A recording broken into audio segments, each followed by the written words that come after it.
Bakit hanggang ngayon, you're still weighing the options? Because I'm gonna be very busy for the first 6 months of 2016. So it's gonna be very difficult to campaign, that's for one.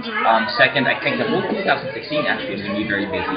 So kung sakali man pala rin manalo sa pagtatakbuhan, it's gonna be very unfair for the voters na binoto ako sabay mas busy ako sa service. Nakahiya naman sa mga butano. And there's a lot to give up, no? A lot. There's so much to give up. And if I run, mas mawawalan pa ako ng pera dyan. Diba? Kung mangungura ako, yes, yayaman ako dyan. But I would rather make money sa showbiz. Kaysa naman yung uupo ako, doon ako yayaman dyan sa politika, which is very wrong. Kasi pag tumakbo ako, maglalabas pa ako ng pera dyan. Sigurado yan. Abunado ka pa. Abunado pa ako. So I'd rather make money na lang. So for You're now, more sa no. Ha? You're more inclined now sa no. Siguro it's about 60-40. Oh, okay. 60-40. what is 60? 60 na medyo baka hindi muna.